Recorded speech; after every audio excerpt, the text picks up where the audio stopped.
Sai village cooking நேயர்களுக்கு வணக்கம். புதுசாக என்னோடய வீடியோஸ் பார்க்குறீங்கன்னா மறக்காமல் லைக் பண்ணுங்கள், ஷேர் பண்ணுங்கள், சப்ஸ்கிரைப் பண்ணுங்கள். ஹெட்ஃபோன் யூஸ் பண்ணி கேளுங்க. அடுத்த எபிசோட் பார்க்கலாம் வாங்க. தூய்மையான தங்கக்காற்று. ஜப்பான் நாட்டு மன்னன் ஒருவன் ஆன்மீகத்தில் நாட்டம் கொண்டான். தன் மனதை தூய்மைப்படுத்திக் கொள்ளவும் இறை வழியில் வாழ்வை செலுத்தவும் அவன் மிகவும் விரும்பினான். அதற்காக ஜென் குரு ஒருவரை நாடினான். தான் என்ன செய்ய வேண்டும் என விளக்குமாறு அவரை வேண்டினான். தோட்டம் போடு என்றார் அந்த குரு. போட்ட பிறகு என வினாவினான் மன்னன். நீர் பாய்ச்சு என்றார் குரு. பிறகு என்றான் மன்னன் வியப்புடன். மரம் வளர் என்றார் குரு. சரி செய்கிறேன், பிறகு பராமரித்து வா என்றார் அவர். இந்த பதிலில் ஏதோ பொருள் புதைந்து இருக்கிறதென்று உணர்ந்த மன்னன் ஆயிரக்கணக்கான ஆட்களிடம் துணையுடன் சில ஆண்டுகள் பெரும்பாடுபட்டு அற்புதமான ஒரு தோட்டத்தை உருவாக்கினான். இப்போது அந்த தோட்டம் ஏராளமான மரங்களுடன் பச்சை பசைலென பூத்து குலுங்கியது. பார்க்கும்போதே மனதிற்கு இதமளித்தது. அது அத்துடன் மிகவும் ரம்மியமாகவும் காட்சியளித்தது. தான் தோட்டத்தை வந்து பார்வையிடும்படி மன்னன் குருவை பணிவுடன் ஒரு நாள் வேண்டி கேட்டுக்கொண்டான். அவரும் மறுநாள் வருவதாக சொல்லி அனுப்பினார். தன் குருவை வரவேற்க மன்னன் தடபுடலான ஏற்பாடுகளை செய்தான்.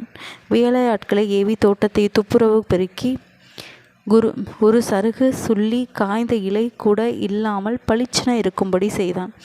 மறுநாள் குரு வந்தார். மன்னன் மகிழ்ச்சியுடன் அவருக்கு தோட்டத்தை சுற்றி காட்டினான். குரு தன்னை மகிழ்வுடன் பாராட்டுவார் என்று அவன் மிகவும் ஆவலோடு எதிர்பார்த்தான். ஆனால் அவர் முகத்திலோ கோபம் கொப்பளித்து கொண்டிருந்தது. எல்லாம் சரிதான், எங்கே அந்த தூய்மையான தங்க காற்று, எங்கே அந்த புனிதமான பொன்னிற காற்று என்றார் கோபமாக. மன்னன் எதுவும் புரியாமல் விழித்தான். குரு வேகமாக அங்குமிங்கும் ஓடினார். எதையோ பரபரப்பாக தேடினார்.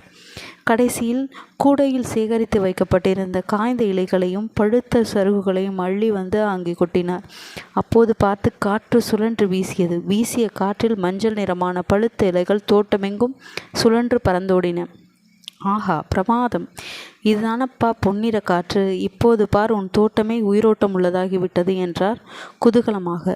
இலைகள் அனைத்தும் உதிர்ந்து மரம் மொட்டையானால் என்னாகும் என்ற கேள்விக்கு தூய்மையான தங்க காற்று என்று பதில் அளித்தார் ஜென் குரு உம்மான். நாள் என்பது வெறும் பகல் மட்டுமல்ல, இரவும் சேர்ந்ததுதான். அது மரணம் வாழ்க்கையின் எதிரி அல்ல, அதுவும் வாழ்வின் ஒரு அங்கமே. அது இன்றி வாழ்க்கை முழு மலர்ச்சி பெறாது. எண்ணங்கள் சுழன்று ஓடுவதுதான் புனிதமான பொன்னிற காற்று. தியானம் என்பது எண்ணங்களை வெல்லுவது அல்ல, அதனை கடந்து சென்று விடுவதே. அடுத்த கதை அடுத்த வீடியோஸில் பார்க்கலாம். என்னோடய வீடியோஸ் பிடிச்சிருந்ததுன்னா மறக்காமல் லைக், ஷேர், சப்ஸ்கிரைப் பண்ணுங்கள். நன்றி.